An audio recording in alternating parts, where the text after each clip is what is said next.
Los eruditos del periodo del Segundo Templo lo han notado, porque es difícil pasarlo por alto. Que parece haber un aumento en el interés cuando se trata de ángeles, miembros de la hueste celestial, tanto los buenos como los malos, en el periodo del Segundo Templo.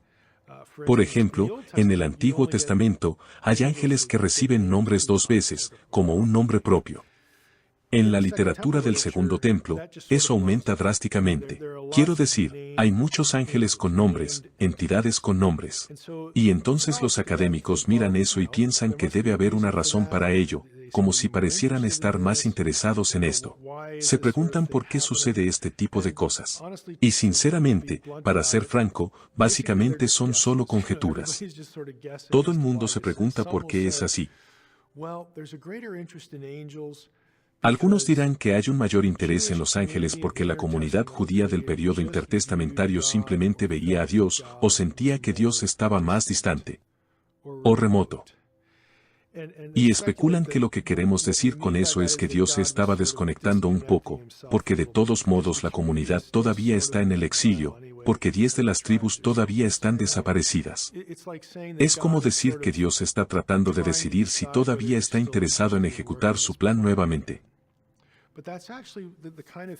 Pero ese es en realidad el tipo de cosas que la gente dirá porque están diciendo, Dios, para estas personas, está menos interesado y menos activo, y está usando a los miembros menores de su ejército celestial para hacer cosas que él podría haber hecho en el Antiguo Testamento. Y eso muestra que estas personas están pensando que Dios realmente ya no quiere ser nuestro amigo, y por eso está asignando estas tareas a seres inferiores, intermediarios, como si no quisiera meterse tanto con la gentuza. Esa especulación teológica ha triunfado en el mundo académico. Ahora, es bastante justo que si tenemos este periodo intertestamental, todavía hay una sensación de estar en el exilio, incluso lo tenemos en el Nuevo Testamento. Eso es justo. Hay una sensación de que Dios ya no visita directamente a la gente. Ya no ven al ángel del Señor, no tienen estas cosas. No creo que podamos sacar conclusiones firmes sobre por qué las cosas se escriben como se escriben en esta área. Sí, podría reflejar una especie de ay de mí, o me pregunto si todavía le agradamos a Dios, o si Dios todavía está molesto con este tipo de cosas, para que la gente ya no personalice tanto la relación entre Dios e Israel. Todo eso va a cambiar dramáticamente, por supuesto, con el Nuevo Testamento. Y dado que veo el Nuevo Testamento como algo diferente a esta otra literatura, creo que lo menos que podemos decir es que Dios todavía estaba interesado. Todavía está trabajando en un plan. El plan todavía está vigente, pero eso no significa que Dios tenga que seguir incitando a la gente a escribir sobre él.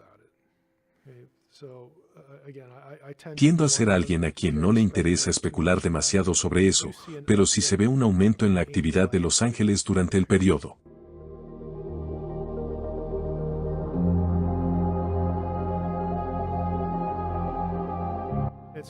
Es justo decir que hay un aumento en la producción literaria en el periodo del Segundo Templo relacionada con los ángeles. Enoc es el gran ejemplo. Ahora bien, Enoc es un texto apocalíptico. Una de las razones por las que, para ese libro y libros similares que pertenecen al mismo género, tenemos más actividad angelical es en realidad por el Antiguo Testamento.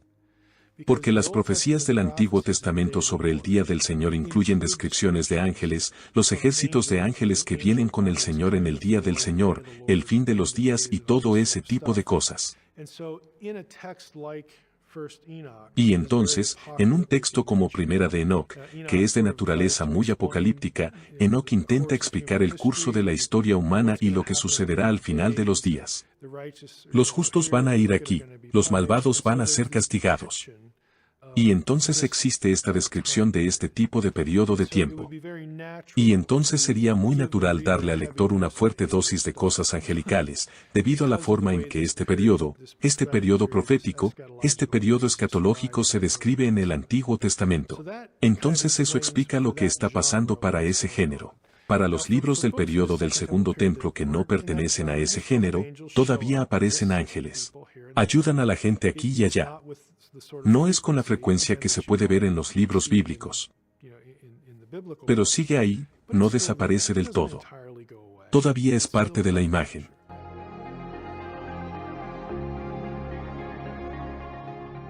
Creo que si tuviéramos el autor o los autores de Enoch, porque es una especie de libro compuesto, algo así como lo es la Biblia es en realidad una colección de libros diferentes.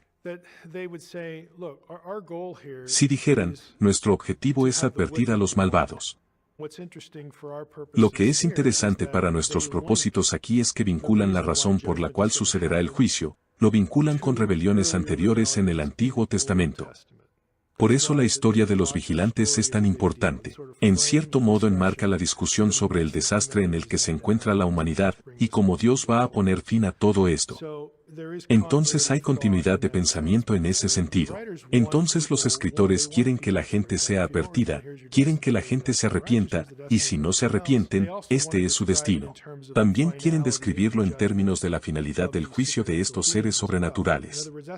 En otras palabras, esa es una manera de decir que llegará un momento en el que todo este mal, no solo el fracaso y la maldad humana, sino el mal y el caos cósmico, se acabará, desaparecerá. Esta es esencialmente la razón por la que se clasifica como un texto apocalíptico. Tiene muy presente el final de los días cuando todo se consuma. Una de las otras trayectorias, que es algo interesante, como con los rollos del Mar Muerto, en varios textos es que hay una teología muy fuerte, presentada a la que los eruditos se refieren como el sacerdocio angelical. Y tenemos una serie de textos, el Sabbat Sorot, y las canciones del sacrificio del sábado son probablemente el ejemplo más destacado, donde el orden del cielo no solo debe reflejarse en la tierra, sino que debe preservarse la estructura del cosmos.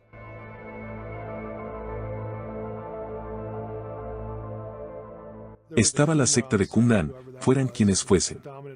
La opinión dominante es que estos son los esenios. Creían que era su responsabilidad mantener el orden cósmico de los cielos en la tierra, y lo harían a través de rituales, no solo en materia sacerdotal sino también en la observancia del calendario sagrado. Y esto realmente se vuelve algo esotérico pero realmente interesante. Este grupo en realidad abandonó el sacerdocio de Jerusalén, lo que consideraríamos los fariseos y los saduceos, todo ese grupo.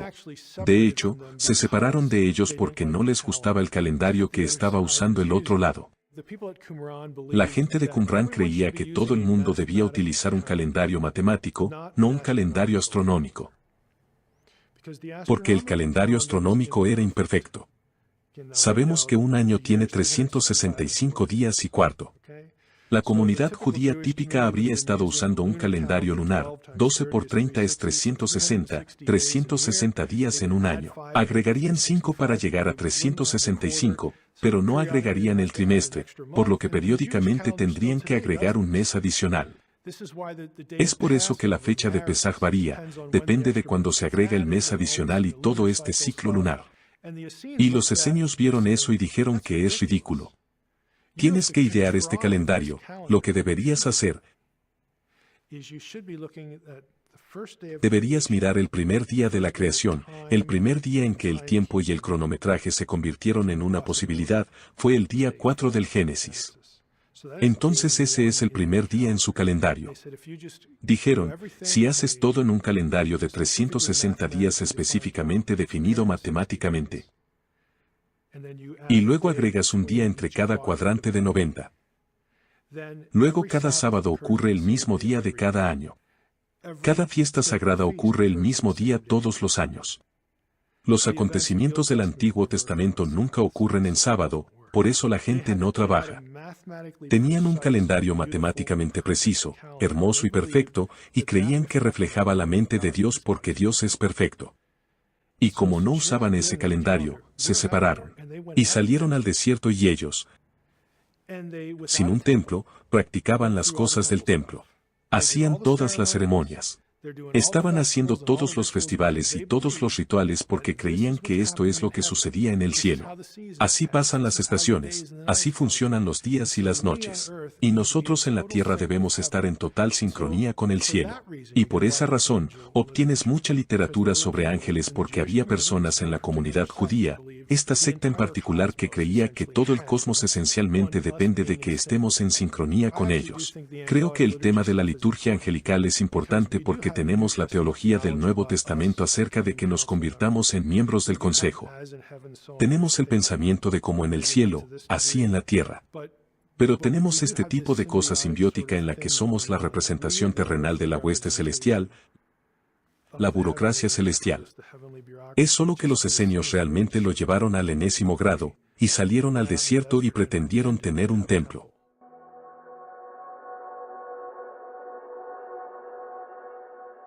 Parte del libro de Enoch que la gente encuentra realmente extraña o realmente interesante es algo conocido como el Apocalipsis animal. Esta es una alegoría donde los personajes del episodio de Génesis 6 y la cosmovisión de Deuteronomio 32 representan esa rebelión. Realmente, la historia de Israel, tanto en los días primitivos como en el futuro, se vuelve a contar con ciertos animales tomando el lugar de ciertos personajes. Es otra narración, solo que en una forma diferente, de toda esta historia sobre por qué el mundo es el desastre que es. Se puede decir que están siguiendo los temas de la rebelión porque están haciendo una alegoría del episodio de Génesis 6, que se toman muy en serio. Y toda la situación acerca de las naciones de la tierra siendo ovejas con falsos pastores, y los falsos pastores necesitan ser reemplazados por el gran pastor. Tiene esa sensación del Nuevo Testamento, y por eso los eruditos han tomado nota de esto, y ven que de alguna manera, están haciendo teología sobre la base de un conjunto de condiciones en el Antiguo Testamento. Y eso es lo que también está haciendo el Nuevo Testamento. Y a veces el lenguaje se acerca mucho a cómo lo imaginan, cómo hablan de ello. Una de las cosas que notas de inmediato en el Nuevo Testamento, y si estás leyendo o estudiando todo el concepto de la hueste celestial, Dios está trabajando con su consejo, ya sabes, mucha actividad angelical en el Antiguo Testamento. Cuando entras en el Nuevo Testamento, hay algunos cambios. En el Antiguo Testamento, tienes hijos de Dios. Tienes santos. Estas son dos frases descriptivas prominentes utilizadas de los miembros de la hueste celestial en el Antiguo Testamento. Cuando llegas al Nuevo Testamento, especialmente en las traducciones al español, prácticamente lo pierdes. Es comprensible porque en la traducción al español tenemos una palabra como santos. Escribiendo a los santos de tal o cual iglesia, como Pablo. En griego, eso en realidad significa los santos. Entonces le escribimos a la comunidad de los santos. Si esa fuera la forma en que nuestras traducciones al español lo preservaran, notaríamos que el lenguaje de los santos, el plural, la pluralidad, realmente no desapareció. Todavía está ahí. Pero ahora no son seres sobrenaturales, ahora son los hijos de Dios terrenales, no los hijos de Dios en el mundo espiritual. Pero ahora lo entendemos. Aquí se usa de los creyentes, y esa es la otra frase, los hijos de Dios. No encontramos ángeles en las descripciones del Nuevo Testamento referidos como hijos de Dios o familia de Dios. Por lo general, se les llama simplemente ángeles. Y eso plantea la pregunta de, ¿por qué no utilizamos esta otra frase, hijos de Dios, para referirse a seres sobrenaturales? Bueno, todavía está ahí, pero al igual que santos, ahora se usa con hijos humanos. Y este es en realidad un patrón significativo, una transición significativa. Y cuando me preguntan por qué deberíamos preocuparnos por los ángeles, este es el tipo de cosas en las que estoy pensando. Porque si entendemos la terminología del Antiguo Testamento para las huestes celestiales, si entendemos que Dios los mira como su familia, y realmente, estos eran sus hijos antes de que los humanos fueran creados, lo sabemos por Job 38. Y Él mira a estos, sus hijos, como sus participantes, sus socios en hacer lo que una vez hizo en el mundo espiritual. Entonces, cuando Dios vaya a crear a los humanos, ahora tendremos hijos encarnados como humanos. y también son socios de Dios. Y entonces, el plan de Dios desde el principio fue tener una familia humana, hijos humanos con sus socios, para trabajar juntos con la familia y los socios que ya existían en este lugar de encarnación que llamamos tierra. Cuando ocurre la caída y todas estas otras rebeliones, Dios nunca abandona el plan. De modo que cuando llegas al Nuevo Testamento y comienzas a ver este lenguaje usado por los creyentes humanos, lo que deberías hacer, y las traducciones al español oscurecen esto, es hacernos recordar cuál era la visión edénica original. Se supone que somos, y lo somos, hijos de Dios.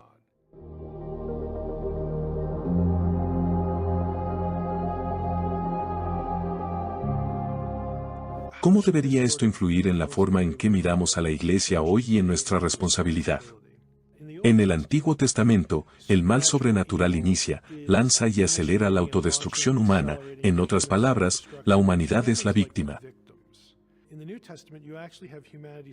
En el Nuevo Testamento, en realidad, la humanidad entra más en escena porque estamos identificados con Cristo, quien es el Altísimo encarnado. Por lo que hace, la maldición de la muerte ha sido rota. Pero no solo eso, los principados y potestades han perdido su autoridad para gobernar a las naciones. Ahora tenemos el Espíritu Santo para hacer frente a eso. De modo que los humanos en realidad se vuelven participantes más activos. Y obtienes una especie de presencia activa en el campo porque estamos hablando de Jesús que ha venido a la tierra. Estamos hablando de la iglesia primitiva que obviamente está aquí en la tierra. Estamos hablando de la iglesia llevando a cabo la gran comisión, que consiste en reclamar la tierra. Y a medida que las cosas continúan, entonces el desagradable lado celestial, el lado espiritual, entra en juego cuando tenemos este tipo de escenarios del fin de los días porque es esencialmente un enfrentamiento. Su destino está vinculado en el Nuevo Testamento al cumplimiento de la Gran Comisión, lo que Pablo llama la plenitud de los gentiles, que será el catalizador de algún tipo de despertar de Israel, y luego vendrá el fin. Ellos lo saben, así que a medida que las cosas progresan, entonces comienzas a ver un conflicto real entre los poderes de las tinieblas y los agentes de Dios aquí, principalmente como humanos en los que habita el Espíritu Santo.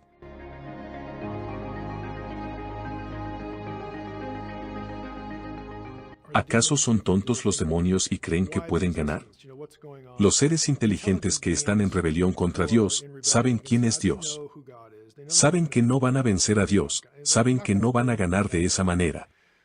Pero como Dios ha vinculado el regreso del Señor, el fin de los días, el regreso del nuevo Edén, básicamente la propia victoria de Dios ahora está vinculada a estos humanos de aquí.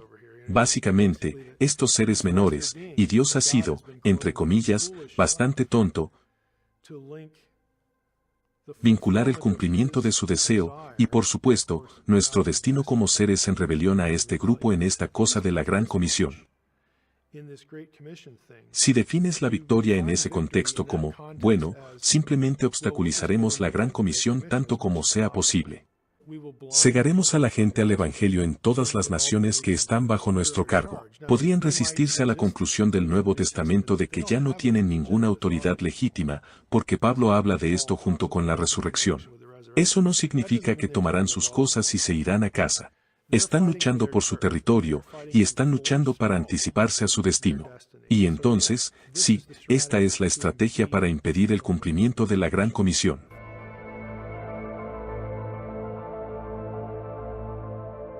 Hay algunas cosas en el Nuevo Testamento que no se encuentran explícitamente en el Antiguo Testamento.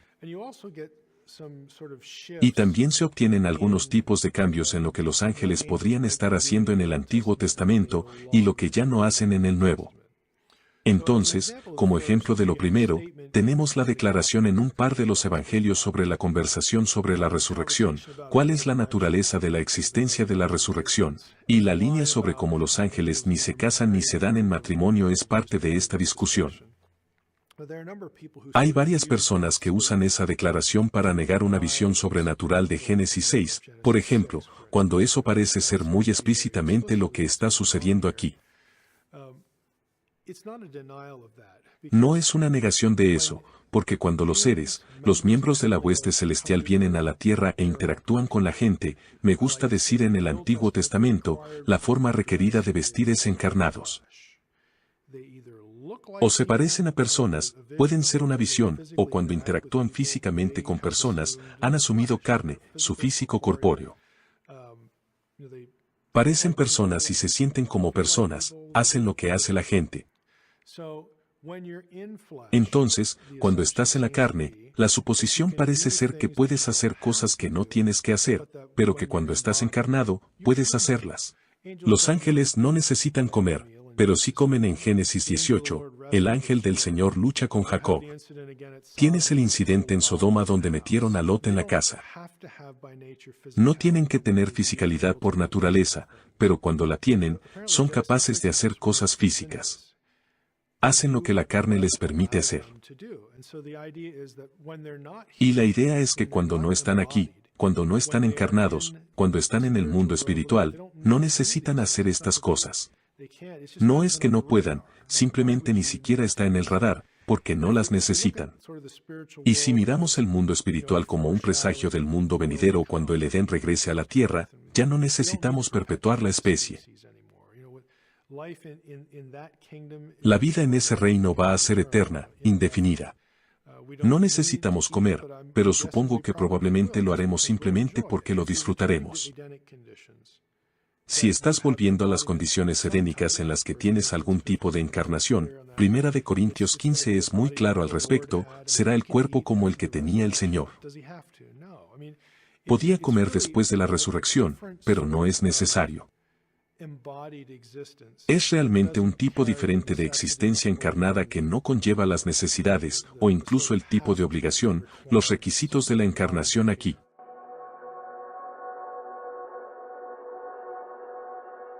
También tienes otro pasaje en Mateo 24 que dice, como en los días de Noé, así será cuando venga el Hijo del Hombre, y tendrás algunos grupos que tomarán ese lenguaje y dirán que en los últimos tiempos, cuando el Señor venga, tendremos una repetición de lo de Génesis 6.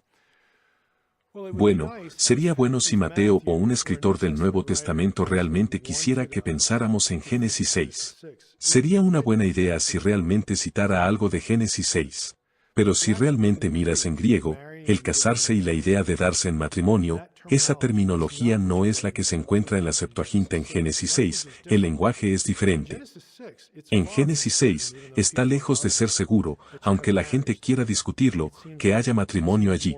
Parece más violatorio, o al menos más deliberado. Y no tienes ese lenguaje en la Septuaginta que encuentras en estas referencias del Evangelio. Ese es un punto de desconexión que, a menos que estuvieras mirando el pasaje en griego, no necesariamente lo verías.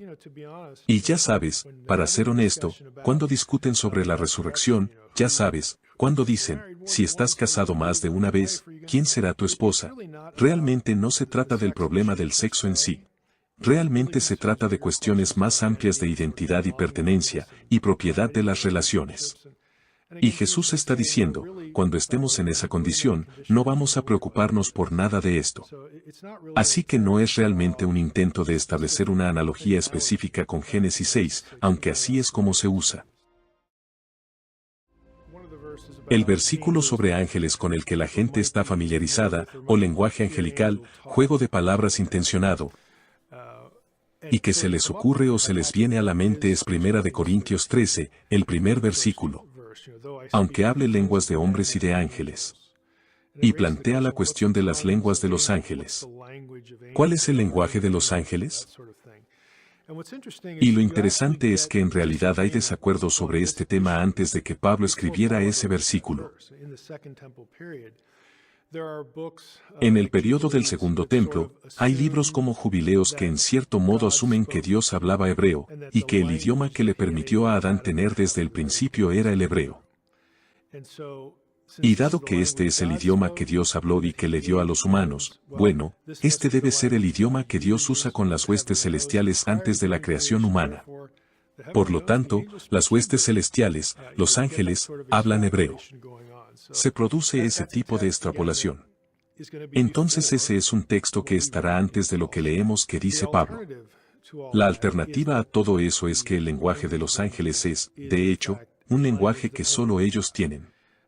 Los eruditos se refieren a esto como una especie de lenguaje esotérico, o balbuceo, o algo que los humanos no pueden descifrar.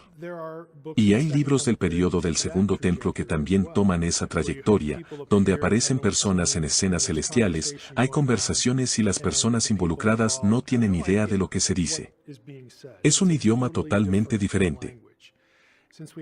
Dado que tenemos esta evidencia del Segundo Templo, e intertestamentaria, eso se convierte en una posibilidad para interpretar también 1 Corintios 13 versículo 1.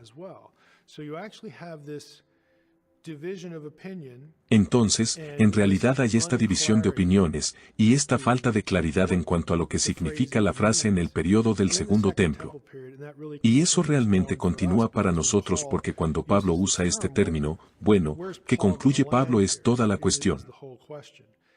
Y la gente apelará, ya sabes, a pasajes como cuando él lo retoma en 2 Corintios 12, y él ve cosas que, ya sabes, los humanos comunes y corrientes no deberían ver, donde tiene esta experiencia visionaria o esta experiencia de trance. Los estudiosos incluso lo analizan de manera diferente, hay desacuerdo. Y oye cosas que no es lícito pronunciar, que no pueden repetirse, este tipo de lenguaje. ¿Significa eso que no puede entenderlo? Y por lo tanto, el lenguaje del cielo sería esta materia estática. ¿O significa que no debería repetirlo? Como si lo entendiera, pero no debería repetir el mensaje, como si estuviera prohibido. Es simplemente difícil saber lo que Pablo quiere decir, y por eso esa ambigüedad se ha trasladado al estudio de la exégesis de 1 Corintios 13. Los ángeles de las 7 iglesias son otro de los que, repito, incluso un lector casual de la Biblia, porque es el libro de Apocalipsis, y todo el mundo parece querer leer Apocalipsis. Te topas con los ángeles de las 7 iglesias. Quiero decir, no puedes evitarlos. Y entonces la pregunta es, bueno, ¿qué es eso? Ahora, hay una diferencia de opinión. Algunos toman ángel como la idea más neutral de mensajero, el mensajero de las 7 iglesias. Y eso suena como lo que llamaríamos un pastor. Por eso se argumenta que los mensajeros allí son seres humanos. El otro punto de vista, y de hecho estoy en este campo, creo que los ángeles de las 7 iglesias son seres específicamente sobrenaturales que supervisan, protegen y guían a las iglesias, cuerpos de creyentes, hacia el cumplimiento de la misión de la Gran Comisión. Y la razón por la que gravito hacia ese punto de vista es porque si piensas en el Antiguo Testamento, tienes esta cosmovisión de Deuteronomio 32, donde tienes las naciones asignadas y dadas a los hijos de Dios. Los hijos de Dios se vuelven malos, se vuelven adversarios del Dios verdadero, de Yahweh, el Dios de Israel. Y entonces tenemos una situación en la que el mundo incrédulo está en última instancia bajo la autoridad de estos otros seres divinos. Creo que Apocalipsis 1:3 es una inversión de eso.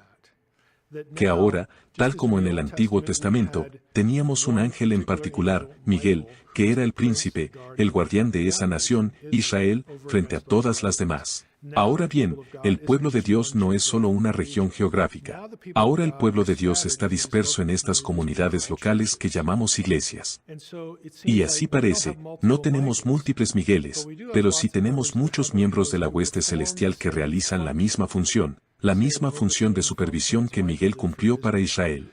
Entonces, en ese sentido, ahora tenemos una especie de inversión, que la iglesia está plantada en todas partes entre estas naciones para cumplir la gran comisión.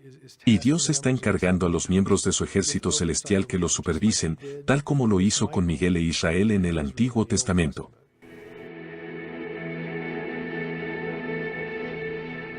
A menudo me preguntan sobre los ángeles de la guarda. ¿Existen los ángeles de la guarda? Y realmente depende de cómo definas guardia o guardián. Y también depende de lo que recordemos. O de cómo pensemos sobre algo específico en el Antiguo Testamento en relación con lo que hacen los miembros de la hueste celestial. Al menos antes de la obra de Jesús en la cruz. Entonces, la primera parte de eso, ya sabes, ¿qué entendemos por guardia? Bueno, ciertamente no sería que tengamos ángeles con nosotros que nos protejan de todo lo que pueda salir mal en nuestras vidas. Eso es muy obvio, el sufrimiento es parte del mundo. Jesús dijo a sus seguidores que podían esperar sufrir, los apóstoles le dijeron a la gente que les estaban ministrando, pueden esperar sufrir. Así que esa noción de tutela ni siquiera es una opción. Eso no significa que Dios no pueda usar un agente celestial para alejarte de algo o protegerte en incidentes aislados. Pero la idea de que tenemos ángeles compañeros que simplemente nos protegen de todo lo posible realmente no es bíblica.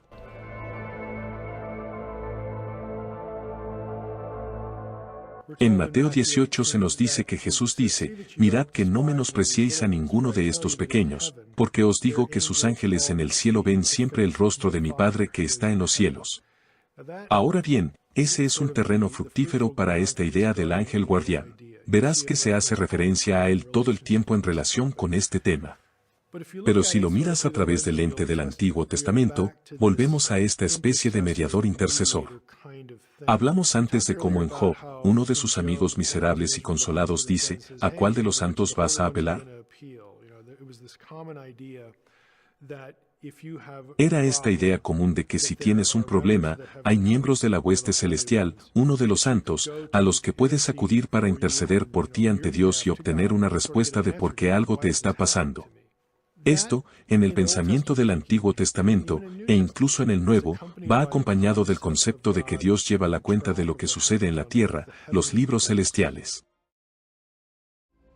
En realidad, hay alrededor de 7 u 8 tipos diferentes de libros celestiales en las Escrituras a los que se alude, no es solo el libro de la vida. Y realmente la versión corta de esto es la noción de que Dios recluta miembros de la hueste celestial para llevar cuenta de lo que sucede en la tierra, en general. No se trata solo de los creyentes, sino en general. Entonces no se nos enseña cuando leemos esas cosas que Dios tiene mala memoria, lo que nos están enseñando es que a Dios no se le escapa nada. Ahora esto se remonta a esta declaración en Mateo. Lo que Jesús está diciendo es que habrá alguien aquí que tendrá acceso directo a Dios, y que esto no será olvidado porque la vida de cada uno de estos pequeños está siendo rastreada. Dios sabe lo que está pasando, y ellos van a crecer y Dios está al tanto de todo lo que sucede. No creo que tengamos ángeles que nos protejan de todo lo posible desde el momento en que nacemos hasta cuando sea. Pero sí creo que Dios se interesa y solicita la ayuda de miembros de la hueste celestial para que nos ayuden en nuestras vidas y nos cuiden, nos adviertan, nos guíen. Dios puede hacer eso. Él es perfectamente capaz de hacerlo, y es consistente hasta ese punto con las Escrituras. Entonces ese sería un ejemplo de una idea popular que tiene alguna base en las Escrituras, pero tal vez no sea exactamente lo que verías en las películas. Pero todavía tienes Hebreos 1 sobre esta idea general de que los ángeles son espíritus ministradores para las personas.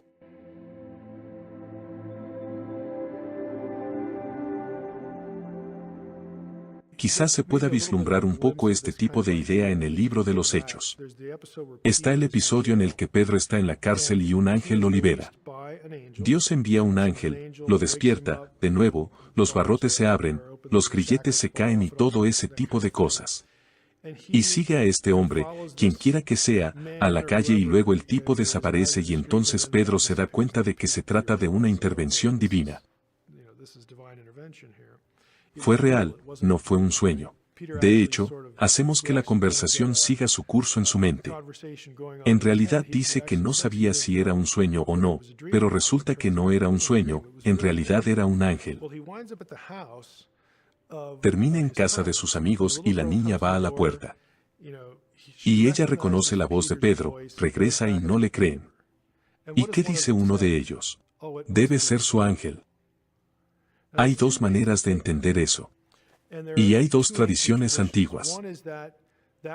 Una es que eso era una señal de que creían que Pedro estaba muerto, porque existía la noción de que tenías una especie de, tu espíritu era como el otro tú, como un doble divino, algo así como algo que estaba sucediendo. Y entonces, si esa era realmente la voz de Pedro, esa es una señal de Dios, o su espíritu o algo así, de que simplemente lo mataron, y ahora lo sabemos. La otra forma de verlo es que Pedro tiene algún tipo de guardián. Y entonces creyeron que fueron, de alguna manera, informados, o tal vez esto sería una señal positiva, que este ángel en particular aparece en respuesta a sus oraciones y significa algo bueno. Realmente hay dos maneras de verlo. Existía, incluso en el Nuevo Testamento, esta noción de interés angelical en lo que sucede en nuestras vidas, e incluso de participación. Y las personas en esa sala que oraban por Pedro, simplemente lo asumen. Se puede leer muy fácilmente ese relato de esa manera, y sería consistente con otras cosas que recibimos durante el primer siglo y el periodo del Segundo Templo. Así que tiendo a pensar que la idea general es legítima, tal vez no precisamente en la forma en que pensamos sobre ella, pero en general creo que hay algo en ello.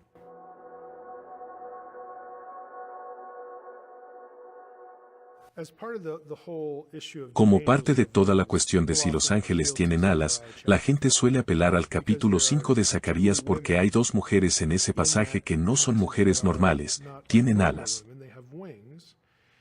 Y entonces la gente señaló que estos deben ser ángeles, y por lo tanto, tienen alas, y por eso los ángeles tienen alas. El problema es que si realmente vas a Zacarías 5 y lo lees detenidamente, las mujeres nunca son llamadas ángeles. Y de hecho, hay un tercer personaje en el capítulo de esa escena que es un ángel. Y para colmo, cuando ese ángel habla en términos de la gramática hebrea, se usa la forma masculina de los verbos. Así que en realidad no tienes en Zacarías 5 pruebas de que tenemos ángeles femeninos, o que los ángeles tienen alas, porque el ángel es un tipo separado en esa escena aparte de las mujeres.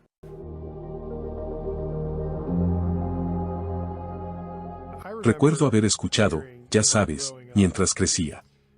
En algunas ocasiones, la noción de grandes teólogos como mis padres y parientes, que cuando mueres, te conviertes en un ángel. Entonces esta noción de que cuando los cristianos mueren, se convierten en ángeles. ¿Es eso bíblico?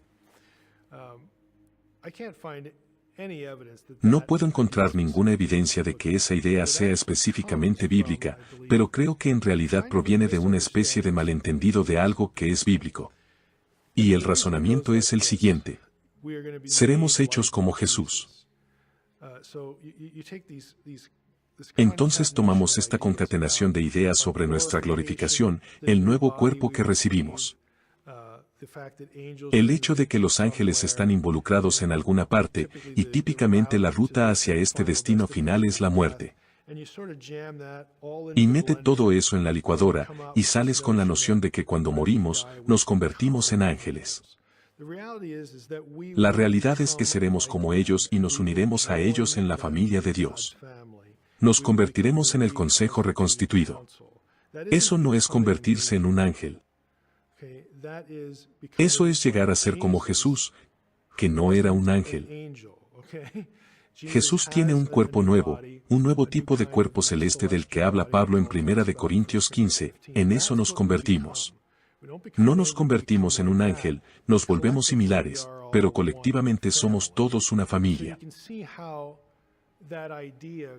Y entonces puedes ver cómo esa idea podría surgir de todos esos puntos de datos. Así que creo que hay algo en la idea general, pero en cuanto a convertirse específicamente en un ángel, es una especie de exageración de lo que está sucediendo en el texto.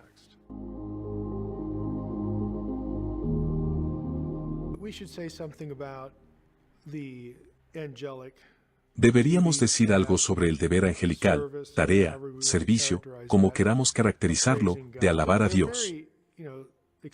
Hay referencias muy explícitas y abiertas a esto a lo largo del Nuevo Testamento y del Antiguo.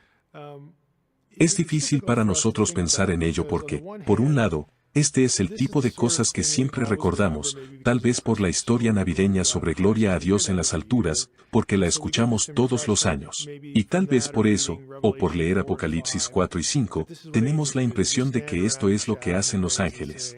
Simplemente se quedan ahí, alaban y cantan, y prácticamente no hacen nada más. Seamos honestos, ¿cómo haríamos esto por siempre? Y yo personalmente diría que el punto de estos pasajes no es que esto sea todo lo que haremos durante los próximos 10 millones de años. Simplemente no creo que ese sea el punto. Si volvemos al Edén, que es donde termina el libro del Apocalipsis, la vida en la nueva tierra será como debería haber sido en ese lugar. Muchas cosas para ver, muchas cosas para disfrutar, interacción unos con otros como miembros de la familia de Dios. Sí, estaremos agradecidos, alabaremos a Dios con ellos porque a los que son leales a Dios y a las huestes celestiales les va a encantar. Les encantará ver a Dios salirse con la suya y deshacer todo el caos, así que eso es parte de ello. Y no es como ángeles flotando en las nubes tocando arpas y cosas así, tenemos estas formas primitivas y tontas de representar esto. Pero es mucho más grande que eso, pero no queremos excluirlo ni minimizarlo.